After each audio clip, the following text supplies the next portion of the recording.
అందరికీ నమస్కారం. నా పేరు రమ. సైకో మొగుడు 13వ భాగం. రచయిత మోక్ష గారు. పంతులు గారు మధుని అడిగారు. మధు చెప్పేంతలో అర్జున్ కల్పించుకొని రిషి ఇంటి గోత్రం, రిషి పేరు చెప్పి నన్ను అవమానించినందుకు వాడికి తగిన శాస్తి జరగాలి అని పూజ చేయించండి అన్నాడు. రిషి పిడికిలు బిగుసుకుంది. అర్జున్ కళ్ళు రిషి చేతి మీద పడడంతో ఎప్పుడు ఏం గొడవ అవుతుందో అని శశి రిషి పిడికిల్ని తన చేతిలో మూసేసింది. ఒకరు నాశనం కోరుకునే పూజలు ఇక్కడ చేయరు బాబు, దానికి వేరే ఉంటారు. ఏ బ్లాక్ మ్యాజిక్ చేసే వాళ్ళ దగ్గరకు వెళ్ళి కలిస్తే మంచిదన్నారు పంతులు గారు. మధుకి వస్తున్న ఏడుపుని దిగమింకొని అన్నయ్య కళలోకి చూసింది. అప్పుడే రిషి కూడా మధు కళలోకే చూస్తూ అవసరమా అన్నట్టు కళతోనే అడిగాడు. మధు మౌనంగా తలదించుకుంది. అయితే వాళ్ళ అడ్రస్ ఏదైనా తెలిస్తే నాకు ఇవ్వండి, ఈసారికి వాడి పేరు మీదే మీకు వచ్చిన పూజ చేయండి అని మధు చెయ్యి పట్టుకున్నాడు అర్జున్. చెంపల్ని ముద్దడ్డానికి సిద్ధంగా ఉన్న కన్నీటితో అర్జున్ కళ్ళలోకి చూసింది మధు. తన కన్నీళ్లు చూడగానే అర్జున్ బీస్ట్లా మారిపోయి మధు బుగ్గలు రెండు గట్టిగా పట్టుకొని ఎందుకు ఏడుస్తున్నావని కల్లెర్ర చేసి మరీ అడిగాడు. నిన్ను చేసుకుంది కదరా, ఇంకా దానికి ఆ ఏడుపై మిగిలింది అని అన్నాడు రిషి ఉక్రోషం ఉండబట్టలేక. మొగుడు పెళ్ళాల మధ్య రాకూడదని మేనర్స్ కూడా లేదారా నీకు అని అన్నాడు అర్జున్ కోపంగా. రిషి కాలర్ పట్టుకొని నీ పెళ్ళం అవడానికంటే ముందు అది నా చెల్లిరా, అయినా దానికి ఏదో మత్తు మందు పెట్టి వశం చేసుకున్నంత మాత్రాన అది నీ పెళ్ళం అయిపోదన్నాడు రిషి కూడా. ఒక క్షణం శశి మధు వాళ్ళిద్దరిని చూసి నిర్ఘాంతపోయారు. ఇద్దరు ఒకరి మీద ఒకరు ఉక్రోషంతో పడబోతూ ఉంటే అటు శశి రిషిని, ఇటు మధు అర్జున్ని పట్టుకొని ఇద్దరు వాళ్ళని వెనక్కి లాగడానికి ప్రయత్నించారు. హే నువ్వాగు, ఇద్దరు ఒకేసారి శశి మీద మధు మీద అరిచారు. వాళ్ళని ఆపితే పరిస్థితి ఎంత దూరం వెళ్తుందో అని. మధు రిషిని తప్పించి అర్జున్ ముందుకొచ్చి నిల్చొని పద ఇంటికి అంది కోపంగా. నువ్వు లేగు ముందు అని మధు మీద విరుచుకుపడ్డ అర్జున్ తన కళలోకి చూసిన అర్జున్ మధు కళలో తిరుగుతున్న నీటిని చూసి చేతిని గట్టిగా దిబ్బికేసి మోదాడు. పద ఇక్కడి నుంచి అని అర్జున్ చేతిని పట్టుకొని అక్కడి నుంచి లాక్కు వచ్చేసింది మధు. రా నువ్వు కూడా అని రిషిని కూడా తన చేతిని పట్టుకొని శశి లాక్కొని మరో పక్కకి తీసుకొని పోయాడు. రక్తం ఓడుతున్న అర్జున్ చేతిని కూడా పట్టనట్టుగా అర్జున్ డ్రైవింగ్ సీట్లో కూర్చొని ఉంటే మధు అర్జున్ని కల్లెర చేసి అర్జున్ని ఆ పక్కన కూర్చోమని చెప్పి తను డ్రైవింగ్ సీట్లో కూర్చుంది మధు. అర్జున్ మౌనంగా వచ్చి మధు పక్కనే కూర్చున్నాడు. రక్తం ఓడుతున్న తన చేతిని పట్టుకొని దాని కర్చీఫ్ని అడ్డుపెట్టింది మధు. మధు షటప్ ఫస్ట్, ఏడ్చావా కొట్టేస్తా అని చెప్తున్నా బెదిరించాడు అర్జున్. మధు దుపట్టతో కళ్ళొత్తుకొని నా ఏడుపు చూడడం ఇష్టం లేనప్పుడు మా అన్నయ్యతో ఎందుకు నోటి దురుస్తూ మాట్లాడావు అని అంది. ముందు మొదలుపెట్టింది నేనా మరి అన్నాడు. అప్పుడు గుర్తొచ్చింది మధుకి వాళ్ళ అన్నయ్య గోత్రనామాలు చెప్పినప్పుడు తన పేరు కూడా కలిపే చెప్పడం. ఇన్నాళ్ళ నుంచి వాళ్ళతో కలిసే ఉన్నాను కదా, పొరపాట్లో చెప్పాడేమో అంది. అదంతా నాకు తెలియదు, యు ఆర్ మై వైఫ్ అంతే, నీ మీద ఇంకెవరికీ హక్కు లేదు అని క్యాబిన్ మీద గుద్దాడు అర్జున్. ఆశ్చర్యంగా అర్జునే చూస్తూ ఉండిపోయింది మధు. ఇంతలో ఎదురుగా వస్తున్న లారీని గమనించుకోలేదు మధు. అది గమనించిన అర్జున్ ఏ బంగారం అని అంటూ స్టీరింగ్ని పక్కకు తిప్పాడు. త్రుటిలో ప్రమాదం తప్పింది.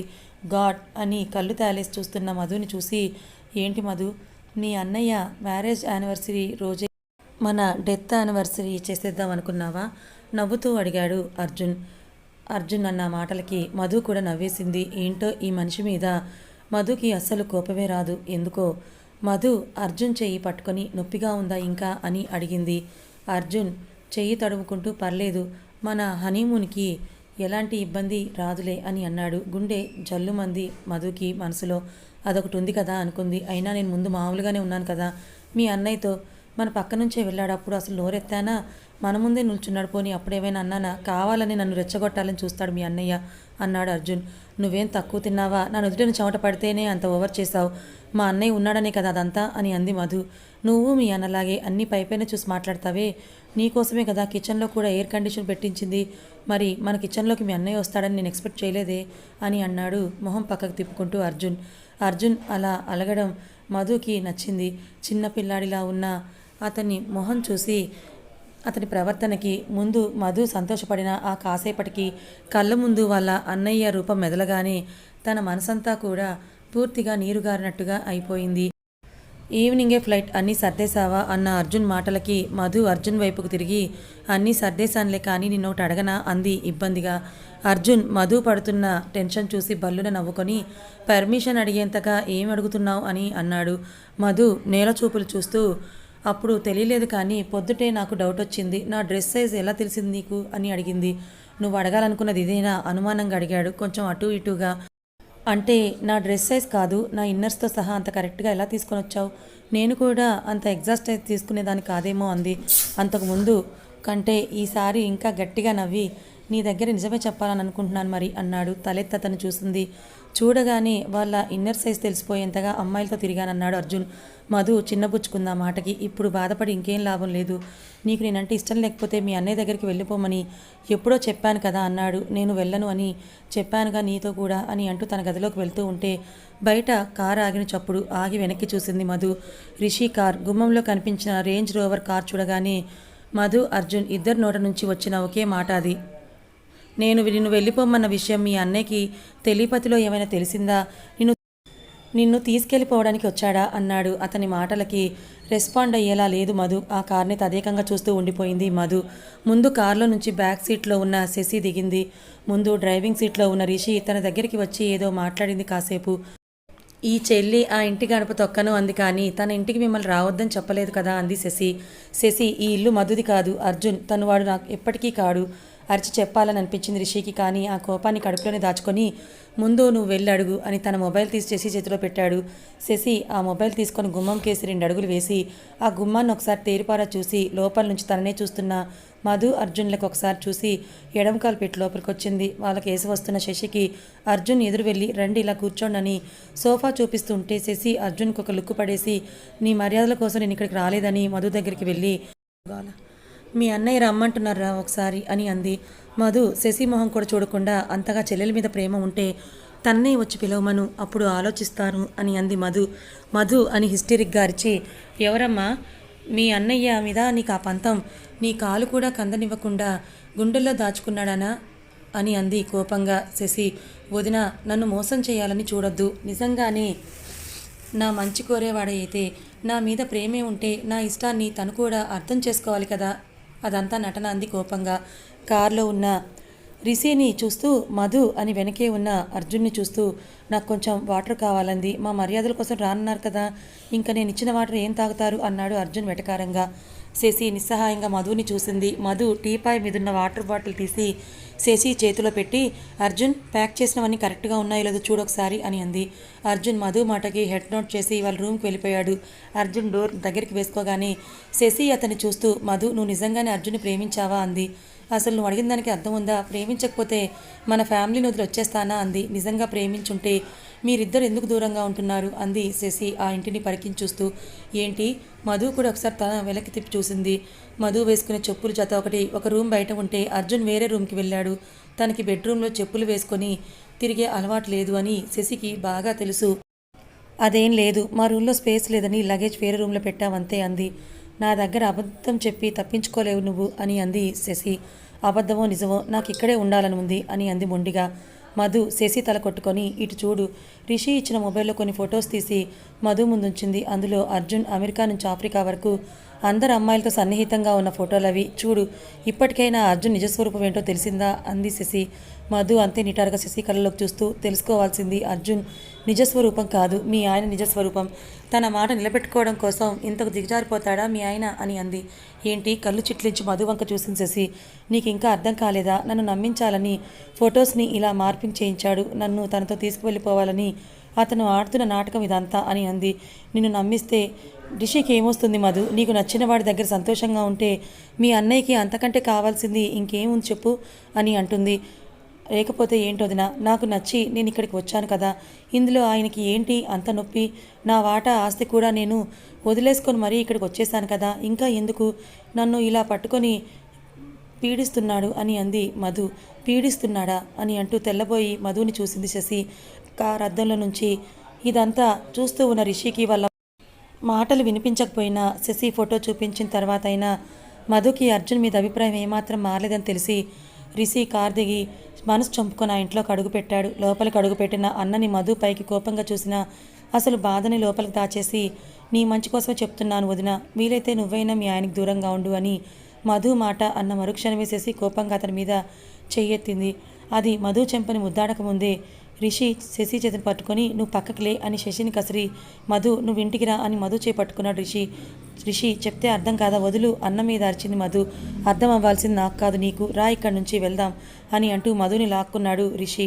మధు ఎంత గింజుకున్నా తనను వదలకుండా లాక్కు వెళ్తున్న రిషి తన అడుగులకి ఎవరో ఎదురు వచ్చేసరికి తల తిప్పి చూసిన రిషి అక్కడ కోపంగా తననే చూస్తున్న అర్జున్ని చూసి తన అడుగులు వెనక్కి ఆపేశాడు. ఒక క్షణం అర్జున్ని చూసి వాడికి భయపడి నా దగ్గర నటిస్తున్నావని నాకు ముందే తెలుసులే అని అంటూ మధు చేతిని పట్టుకొని నువ్వు భయపడాల్సిన అవసరం ఏమీ లేదురా అని చెప్పి రా అని తను లాక్కునే లోపే ఇంతలో తన రెండో చెయ్యి పట్టుకొని అర్జున్ చేతిని చిక్కింది.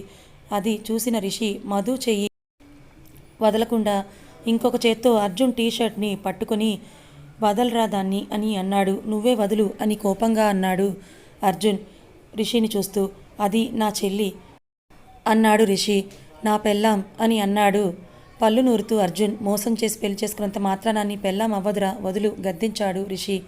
చెల్లి ఇష్టం తెలుసుకోకుండా నీ ఇష్టాన్ని తన మీద గుద్దినంత మాత్రాన అది ప్రేమ అవ్వదన్నాడు అర్జున్. రేయ్ రిషి మధు చేతిని వదిలేసి అర్జున్ కాలర్ పట్టుకున్నాడు. రేయ్ అర్జున్ కూడా కోపంగా రిషి కాలర్ పట్టుకున్నాడు. ఇద్దరు మాటలు కోటలు దాటేంతలో శశి మధు ఇద్దరు అర్జున్ రిషికి చెరువు వైపుకు వచ్చి ఇద్దరిని దూరం జరిపారు. ఏయ్ వదులు నన్ను, ఈరోజు మధు లేకుండా నేను ఈ గడప దాటేదే లేదు అన్నాడు. నువ్వు తీసుకువెళ్తే నేను చూస్తూ ఉండటానికి నేనేమి చేతికి గాజులు తొడుక్కొని కూర్చున్నానా, గడప దాటించి అప్పుడు చెప్తాను అన్నాడు అర్జున్. నిన్ను చంపైనా సరే దాన్ని తీసుకొని వెళ్తానని రిషి అంటూ ఉంటే అర్జున్ని ఖర్చుకొని నిల్చున్న మధుని చూసిన శశి రిషి అని గట్టిగా కేకేసింది. నిన్ను కాసేపు నోరు మూసుకొని ఉండమని చెప్పాను కదా అని అర్జున్ మీదకి వెళ్తున్న రిషిని శశి తన వైపుకి లాక్కొని మొదటిసారి తన ఇంటికి వచ్చిన అన్నని ఏ చెల్లి కూడా ఇవ్వనంత గౌరవం ఈ చెల్లి చేసింది, ఏ చెల్లి కూడా ఇంత గౌరవం చేయదేమో అని అంటూ ఇదంతా చూస్తుంటే నా కడుపు నిండిపోయింది, పదండి ఇంటికి వెళ్దామని ఏడుస్తూ అడిగింది శశి.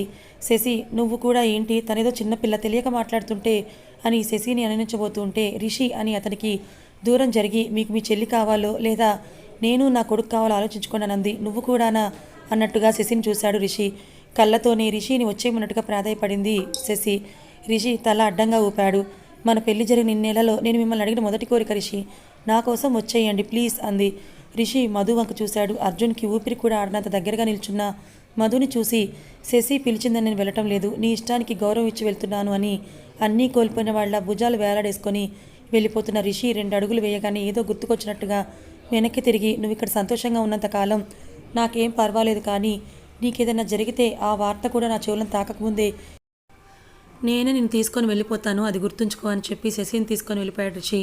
అతను వెళ్ళేంత వరకు కన్నీటిని ఉగ్గబెట్టి ఉంచిన మధు అతని కార్ అర్జున్ ఇంటి దాటగానే ఒక్కసారిగా నేల మీద కుప్పకూలిపోయి బోరుమంటూ ఏడ్చేసింది. వాళ్ళ అన్నయ్య కోసం మధు ఏడుస్తోంది అన్న కోపంలో అర్జున్ తన మానన్న తను వదిలేసి తన రూమ్కి వెళ్ళిపోయాడు. కాసేపటికి ఐఆమ్ సారీ అన్నయ్య, నా ఈ పాపిస్ట్ నోట్తో నిన్ను అనరాని మాటలు అన్నాను, నేను వచ్చి నీ ముందు కన్నీళ్ళు పెట్టుకుంటే నన్ను వెంటనే క్షమిస్తావని నాకు తెలుసు, కానీ నాలాంటి దాన్ని నువ్వు చేరదీయకూడదన్నయ్య. మత్తుగా నిద్రలో కలవరిస్తున్న మధుకి మొహం మీద నీళ్లు పడట్టుగా అనిపించి కంగారుగా కళ్ళు తెరిచి చూసింది పక్కనే అర్జున్ని. ఆ చుట్టూ ఉన్న వాతావరణాన్ని అయోమయంగా చూస్తూ అర్జున్ అని అర్జున్ షర్ట్ పట్టుకుంది మధు. అర్జున్ ఆ చేతిని పట్టుకొని మనం ఫ్లైట్లో ఉన్నాం బంగారం అన్నాడు. షాక్ అయి చుట్టూ చూసిన మధు ఆ ఫ్లైట్తో తను అర్జున్ మాత్రమే ఉండడం చూసి భయంగా అర్జున్ కళ్ళలోకి చూసింది. భయపడొద్దు, ఇది నా ప్రైవేట్ చాపర్ అన్నాడు. ఓ అని దాన్ని ఒకసారి తేరిపారి చూసింది మధు. కాసేపటికి మెలకు వచ్చి చుట్టూ చూసిన మధుకి ఆ వాతావరణం అంతా కొత్తగా ఉండేసరికి పూర్తిగా కళ్ళు తెరిచి చుట్టూ చూసి పక్కనే ఉన్న అర్జున్ని మనం ఎక్కడ ఉన్నామన్నట్టు కళ్ళతోనే ప్రశ్నించింది. ఫ్లైట్లో అని తను చేయి పట్టుకున్నాడు అర్జున్. చుట్టూ చూసిన మధు అక్కడ వాళ్ళిద్దరు తప్ప మూడో మనిషి ఎవరూ కూడా లేకపోవడంతో కంగారుగా అర్జున్ని చూసి అడిగింది, ఇది నా ప్రైవేట్ చాపర్, రీసెంట్గానే కొన్నాను అని అన్నాడు అర్జున్. ఆమె చూపులు అర్థమయ్యేవాడిలాగా. థ్యాంక్ గాడ్, నేను అన్నయ్యని ధైర్యంగా అన్ని మాటలు అన్నానంటే ఇంకొన్ని రోజులు అన్నయ్యకి దూరంగా ఉండబోతున్నానని అని మనసులో అనుకుని ప్రశాంతంగా వెనక్కి వాలిన మధుని చూసి మీ అన్నయ్యకి దూరంగా వెళ్తున్నానని బాధపడుతున్నావా వెటకారంగా అన్నాడు అర్జున్. ఇబ్బందిగా అర్జున్ కళ్ళలోకి చూసింది మధు. మీ అన్న పక్కా ప్రూఫ్స్తో వచ్చిన తర్వాత కూడా ఇంకా ఎందుకు నా దగ్గరే ఉన్నావు, అతను దూరం వెళ్ళిపోతుంటే ఎందుకు చిన్నపిల్లలా బోరున ఏడ్చావు కోపంగా అడిగాడు అర్జున్. అర్జున్ అది మధు ఏదో చెప్పేంతలో నాకు తెలుసు నువ్వు మోసపోయి పెళ్లి చేసుకున్న దానిలా మీ అన్న ముందు నిలబడకూడదు, అదే కదా నీ ఇంటెన్షన్ అని చిరాగ్గా మొహాన్ని పక్కకు తిప్పుకొని అన్నాడు అర్జున్. అర్జున్ ఇటు చూడు అని అంటూ అర్జున్ మొహాన్ని చేతిలోకి తీసుకొని తన వైపుకు తిప్పుకోవడానికి చూసింది మధు. మాట్లాడొద్దు మధు అన్నాడు విసుగ్గా. ఇటు చూడమంటున్నానా? కొంచెం కోపంగానే అడిగేసరికి అర్జున్ తగ్గి మధు వంక చూశాడు. నేనెందుకు మా అన్నయ్యతో వెళ్ళలేదన్న విషయం పక్కన పెడితే ప్రస్తుతం నేను నీ పక్కన ఉన్నాను కదా అని అంది మధు. మధు కలలోకి చూస్తున్న అర్జున్ తనకి తెలియకుండానే ఎప్పటికీ నాతోనే ఉండిపోతావా అని అడిగాడు మధుని అర్జున్. అతని ప్రశ్నకి ఏం సమాధానం చెప్పాలో అని ఆలోచిస్తున్న మధుకి దేవతల ఎయిర్ హోస్టెస్ కరుణించింది. అమ్మయ్య మధు అనుకునేంతలో వచ్చిన వెలికలు తిరుగుతూ అర్జున్తో మాట్లాడడంతో మొహం చిట్లించి వాళ్ళిద్దరిని చూసింది. కాసేపు వాళ్ళిద్దరు ఈకైకలు పక్కపక్కలు అయిన తర్వాత అర్జున్ ఒక లార్జ్ విస్కీ ఒకటి అతని కోసం, మధు కోసం ఆరెంజ్ జ్యూస్ ఒకటి తెప్పించి ఆమెను పంపించేశాడు. తనలా వెళ్ళగానే అర్జున్ ఆమె చేతి మీద తట్టి, ఆ అమ్మాయి నీకు ముందు తెలుసా అని అడిగింది. ఆ అమ్మాయి వెళ్ళిన వంకే చూస్తున్న అర్జున్, ఒకప్పటి నా బెడ్ పార్ట్నర్ అని ఏదో ట్రాన్స్లో చెప్పి, ఒక్కొక్క అమ్మాయిలో ఒక్కొక్క స్పెషాలిటీ ఉంటే ఈ అమ్మాయిలో తన బంప్ రిథమిక్గా భలే మూవ్ అవుతాయి అని అర్జున్ చెప్తూ ఉంటే వాటిని వినలేనట్టుగా చెవికి అడ్డం పెట్టుకుంది చేతిని మధు. కావాలంటే చూడు ఒకసారి, నువ్వు అదే మాట అంటావని తల తిప్పిన అర్జున్ అపర కాళికాదేవిలా కళ్ళు పెద్దవి చేసి చూస్తున్న మధుని చూసి తనేం మాట్లాడాడో ఇంకొకసారి రివైండ్ చేసుకొని నాలుక ఖర్చుకున్నాడు. రిషి ఇంట్లో అతని గదిలో రిషి చెల్లెలి మీద ఎంత ప్రేముంటే మాత్రం శశిని కూడా పరాయిదాన్ని చేసేస్తావా నువ్వు? ఏమన్నావు? పొద్దుటి నుంచి పచ్చి మంచినీళ్ళు కూడా ముట్టుకోలేస్తాను అన్న కౌసల్య గారి మాటలకి పొద్దుటి నుంచి శశి కానరాకపోవడంతో తన గదికి వెళ్ళాడు రిషి. బాల్కనీలో స్వింగ్ చైర్లో కూర్చొని మోకాళ్ళ మీద తలవాల్చి చిన్నపిల్లలా ఏడుస్తున్న శశిని చూడగానే రిషి గిల్టీగా అనిపించి ఐఆమ్ సారీ అన్నాడు. కోపంగా తల పక్కకు తిప్పుకుని శశి, నేనా మధు అని నువ్వు అడిగినప్పుడు నువ్వే అని నీతో వచ్చేసాను కదా, ఇంకేంటని శశిని తన కేసు తిప్పుకోవడానికి ప్రయత్నించాడు రిషి. కానీ శశి అతని మాట వినలేదు. శశి, ఈరోజు మన పెళ్లి రోజు అన్నాడు రిషి. అది ఇప్పుడు గుర్తొచ్చిందా నీకు అని కళ్ళు తుడుచుకుంటూ అడిగింది శశి. గుర్తు రావడం ఏంటి? అసలు మర్చిపోతానా ఈ రోజుని? ఈ రోజు ఏంటి, నిన్ను నా లైఫ్లోకి వచ్చాక నేను ఏ రోజుని మర్చిపోలేదు తెలుసా. ఇన్ఫ్యాక్ట్ మనం ఇద్దరం ఫస్ట్ కలిసిన రోజుతో సహా అన్నీ నీకు గుర్తుందా? ఆ రోజు నువ్వు పిస్తా గ్రీన్ కలర్ చుడిదార్లో నా కోసం కాఫీ షాప్లో వెయిట్ చేస్తున్నావు. ఆఫీస్ మీటింగ్లో లేట్ అయ్యి నీకు చెప్పిన టైం కంటే ఒక అరగంట నేను ఆలస్యంగానే వచ్చాను. నేను టైమింగ్ ముందు తెలిసిన మధు నేను వచ్చే వరకు నీకు కంపెనీ ఇచ్చింది అంటూ ఆపేసి శశి కళల్లోకి చూశాడు రిషి. నిన్ను కలిసిన రోజు చెప్పడం కూడా గుర్తేనా? మన ఇద్దరి ప్రేమకి ప్రతిరూపం సాత్విక్ని మన లైఫ్లోకి వస్తున్నాడని తెలిసిన రోజు విసుగ్గా ఆఫీస్ నుంచి నేను ఇంటికి రాగానే మంచినీళ్ళ గ్లాస్తో నాకు నువ్వు ఎదురు రాకపోయేసరికి విసుగుదలతో శశి ఎక్కడ ఉంది అని అమ్మ మీద నేను గట్టిగా అరిచాను. హాస్పిటల్లో ఉన్నావని మమ్మీ చెప్పగానే క్షణం కూడా ఆలోచించకుండా హాస్పిటల్కి వచ్చిన నాకు మధు ఎదురు వచ్చి నువ్వు ప్రెగ్నెంట్ అని చెప్పిన ఆ క్షణం నేను మధుని అంటూ ఆపేసి మళ్ళీ శశి వంక చూశాడు. నవ్వుతూ రిషిని చూసింది శశి. ఇంకా ఆమె కళ్ళు చెమ్మగిలుతూనే ఉన్నాయి. బొటన వేలు కొనతో శశి కళ్ళు తుడుస్తూ ఎంత ప్రయత్నించిన మధుని మన మధ్యలోకి తీసుకురాకుండా ఉండలేకపోతున్నాను శశి, సారీ అన్నాడు నొచ్చుకున్నట్టు. పిచ్చి రిషి అని శశి అతని జుట్టు దువ్వి, మన మధ్యలోకి మధు రావడం కాదు, మధు వల్లే మన ఇద్దరం కలిసాం అని తమ పెళ్లినాటి సంఘటనలను గుర్తు చేసుకొని ఆడపడుచు పెళ్లి చేసి పంపించేసి చేతులు దులుపుకునే టిపికల్ వదిన్ని కాదు నేను. కానీ నా భర్త గౌరవం నాకు ముఖ్యం కదా, అందుకే అది అక్కడ అన్ని మాటలు మాట్లాడుతున్నాం. కనీసం మీరు మాట్లాడుకుని అన్ని భరిస్తుంటే తట్టుకోలేక వచ్చేయమన్నాను, అంతేకాని మీ చెల్లి మీద నాకు ఏదో కోపం ఏమీ లేదు అని రిషి నుదుటిపై పెదవులు ఆనించింది. థ్యాంక్స్ అంటూ శశి కళ్ళల్లోకే చూస్తూ చెప్పాడు రిషి. ఎందుకు? ముద్దు పెట్టినందుక అని అంది శశి. నన్ను అర్థం చేసుకున్నందుకు అని అన్నాడు రిషి. ముద్దు అని అంటూ రిషి తల మీద ఒక్కటిచ్చేసి, నేనెప్పుడో మిమ్మల్ని అర్థం చేసుకున్నాను, మీరే నన్ను ఇంకా అర్థం చేసుకోలేదు మూతి ముడుచుకుంది కూర్చుంటూ శశి. నేనా? ఏంటది? వింతగా శశిని చూశాడు. అదేంటో తెలుసుకుంటే మీరు ఇండియన్ హస్బెండ్ ఎందుకు అవుతారు అని పొట్ట తడుముకుంటూ ఎప్పుడో పొద్దున తిన్న బ్రేక్ఫాస్ట్ ఆకలి వేస్తోంది రిషి అంది. ఓ సారీ, పని వాళ్ళతో పంపిస్తానుండు అంటున్న రిషిని చూసి అయ్యో అని తల కొట్టుకుంది శశి. మళ్ళీ ఏమైందన్నాడు. పెళ్ళాం ఆకలి అంటే పని వాళ్ళతో భోజనం పంపించే మొగుడిని మిమ్మల్ని చూశాను అంటే అదే మధు అంటే ఆ భోజనం మీతోనే పంపించి మీకు నా గోరుముద్దలు తినిపించే వరకు ఊరుకునేది కాదేమో అని అంది. తినిపించాలా అని తనలో తనే నవ్వుకొని సరే తీసుకువస్తానుండు అని కిందకు వెళ్ళాడు రిషి. ప్లేట్లో భోజనం వడ్డించుకొని వెళ్తున్న రిషిని చూసి ఎవరికి రాది అని అడిగారు కౌసల్య గారు. శశికి మమ్మీ అని మరొక్క మాట మాట్లాడకుండా మెట్లు పైకి ఎక్కి వెళ్తున్న రిషిని చూసి వెళ్ళిపోయిన చెల్లి గురించి ఆలోచిస్తూ భార్యను పట్టించుకోవట్లేదు అనుకున్న ఆవిడ బాధ కాస్త తీరింది. నా కూతురు నాకు తన గురించి బెంగలేదు, వీళ్ళిద్దరిని మాత్రం ఎలాగే ఇప్పుడు నవ్వుతూ ఉండేలా చూసుకో అని దేవుడికి దండం పెట్టుకుంటున్న కౌసల్య గారిని ఏ స్పందన లేకుండా చూస్తూ ఉండిపోయింది ఐశ్వర్య. కథ ఇంకా ఉంది. నిజంగా రిషి వచ్చి పిలిస్తే రిషి మీద అంత ప్రేమ ఉన్న మధు ఎందుకు వెళ్ళలేకపోయింది?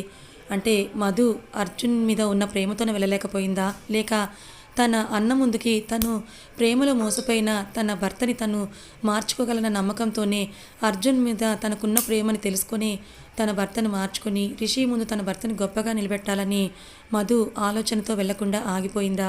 మరి మీరేమనుకుంటున్నారు? తప్పకుండా కామెంట్ చేయండి. హనీమూన్కు వెళ్ళిన అర్జున్ మధులు ఒక్కటవుతారా, లేక వాళ్ళిద్దరి మధ్య మనస్పర్ధలు ఏర్పడి విడిపోతారా? తెలుసుకోవాలనుకుంటే మన ఛానల్ని ఫాలో అవ్వండి. కథ నచ్చితే లైక్ చేయండి, మరికొంతమందికి షేర్ చేయండి. ఇలాంటి మరిన్ని మంచి కథల కోసం మన ఛానల్ని సబ్స్క్రైబ్ చేసుకోండి. Thank you so much for watching.